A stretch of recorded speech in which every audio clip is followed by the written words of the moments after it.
नमस्कार. माझं नाव पल्लवी. माझ्या चॅनलमध्ये तुम्हा सर्वांचे मनापासून स्वागत आहे. मंगळूरमध्ये सगळ्या हॉटेलमध्ये संजीरा हा पदार्थ मिळतो. तर आज मी संजीरा या पदार्थाची रेसिपी शेअर करणार आहे. या पसरट भांड्यामध्ये साधारण 1 किलो मैदा घेतला आहे. 1 वाटीभर बारीक रवा घातला आहे. या बारीक रव्याला आमच्याकडे बॉम्बे रवा असे म्हणतात. पिठाला चांगला रंग येण्यासाठी 2 चमचे हळद घालते. काही ठिकाणी या पिठामध्ये खाण्याचा रंग घातला जातो. तुम्ही हळद किंवा खाण्याचा रंग घालू शकता. अर्धा ते पाऊण चमचा बारीक मीठ घातला आहे. गोड पदार्थाला किंचित मीठ घातल्यामुळे चव चांगली येते.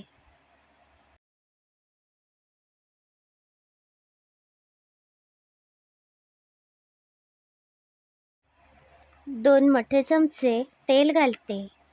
तेलाऐवजी तुम्ही तूप सुद्धा घालू शकता. पुन्हा हे पीठ आपण चांगले सरमिसळ करूया.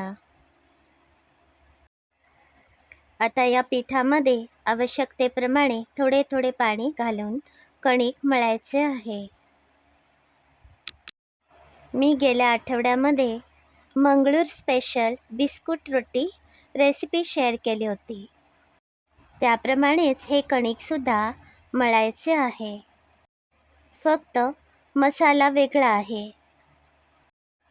बिस्कुट रोटी म्हणजे तिखट पदार्थ आणि संजीरा म्हणजे गोड पदार्थ. आमच्याकडे जवळपासच्या सगळ्या हॉटेलमध्ये संजीरा हा पदार्थ मिळतो. हा चवीला खूपच छान लागतो. ही रेसिपी तुम्ही सुद्धा नक्की करून बघा. अगदी थोडं थोडं पाणी घालून हे पीठ मी चांगलं मळून घेते. हे बघा, आता हे पीठ मी चांगलं मळून घेतलं आहे. यावर मी 2 ते 3 चमचे तेल घातलं आहे. आता हे कणिक आपण 20 मिनिटे झाकून ठेवूया. संजीरा तयार करण्यासाठी सारण तयार करूया. 2 मोठ्या वाट्या केशरी रवा घेतला आहे. 1 मोठी वाटी भरून ओलं खोबरं खवून घेतलं आहे. 2 मोठ्या वाट्या साखर घेतली आहे. जितका केशरी रवा घेतला आहे त्याच्या समप्रमाणात साखर घ्यायची आहे. गॅसवर जाडबुडाची कढई तापण्यासाठी ठेवली आहे. ही कढई आता चांगली तापली आहे. यामध्ये 2 ते 4 चमचे तूप घालूया. तूप गरम झाल्यावर यामध्ये हा केशरी रवा घातला आहे. हा केशरी रवा खमंग असा भाजूया. यामध्ये 1 ते 2 चमचे वेलची पावडर घालते. वेलची पावडर घातल्यामुळे या सारणाला चव चांगली येते. आता हे ओलं खोबरं घातलं आहे. ओलं खोबरं आणि केशरी रवा चांगला खमंग भाजूया. केशरी रवा आणि ओलं खोबरं आता चांगलं खमंग भाजून घेतलं आहे. आता गॅस बंद केला आहे. सगळ्यात शेवटी आपण साखर घालायची आहे. साखर घालून याप्रमाणे एकदा चांगलं सरमिसळ करायचं आहे. हे सारण लवकर गार होण्यासाठी मी फॅनच्या खाली ठेवते. आता सारण थंड झालं आहे. हे कणिक सुद्धा आता तयार आहे. या ताटामध्ये हे सारण मी थंड होण्यासाठी ठेवलं होतं. याप्रमाणे हा कणकेचा गोळा घ्यायचा आहे आणि याप्रमाणे पुरी लाटायची आहे. आता यामध्ये हे सारण भरूया. 2 मोठे चमचे सारण घातलं आहे. या पुरीच्या सगळ्या बाजू दुमडून याप्रमाणे गोळा करायचा आहे. आता हे तांदळाचे पीठ थोडेसे लावते. आता आपण हे पुरीप्रमाणे लाटूया. अगदी अलगद हाताने ही पुरी लाटायची आहे. हे बघा, याप्रमाणे सगळ्या पुऱ्यांमध्ये सारण भरून पुऱ्या लाटायच्या आहेत. गॅसवर तेल तापायला ठेवले आहे. तेल तापेपर्यंत याप्रमाणे मी पुऱ्या लाटून घेते. तुम्हाला जर माझ्या रेसिपी आवडत असतील तर माझे चॅनल नक्की सबस्क्राईब करा. हे व्हिडिओ तुमच्या सर्व मित्रमंडळींना नक्की शेअर करा. या पद्धतीने मी सगळ्या पुऱ्या लाटून घेते. हे बघा, याप्रमाणे या पुऱ्या मी लाटून घेतल्या आहेत. तेल सुद्धा आता चांगलं तापलं आहे. कडकडीत तेलामध्ये संजिरा तळूया. गॅसवर एका बाजूला तेल तापण्यासाठी कढई ठेवली आहे आणि दुसऱ्या बाजूला कच्च्या फणसाची आमटी शिजण्यासाठी ठेवली आहे.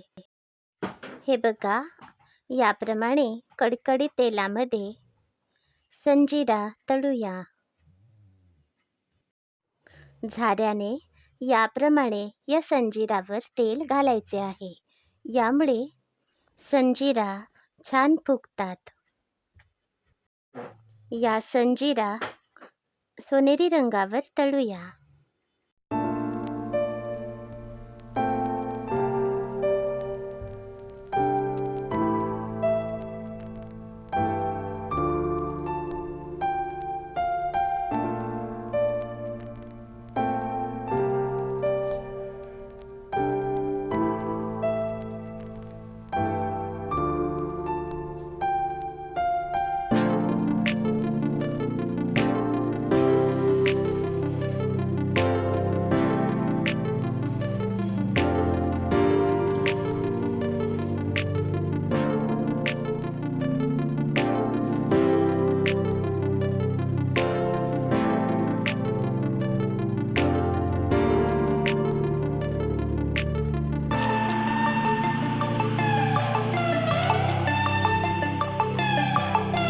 हे बघा, या पद्धतीने सगळ्या संजिरा तळून घेतल्या आहेत. याबरोबरच बिस्कुट रोटी सुद्धा तयार केली आहे.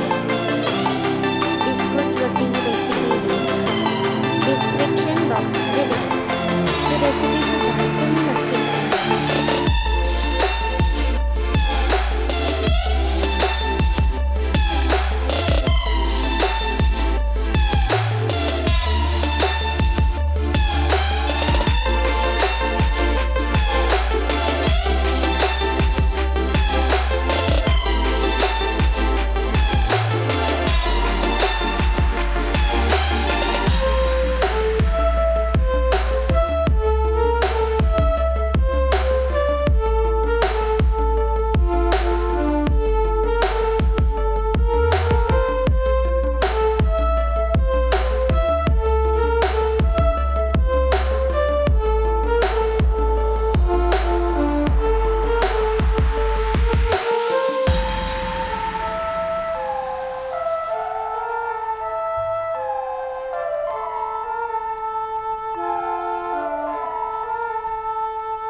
तुम्हाला आजची रेसिपी कशी वाटली याचा अभिप्राय नक्की कळवा.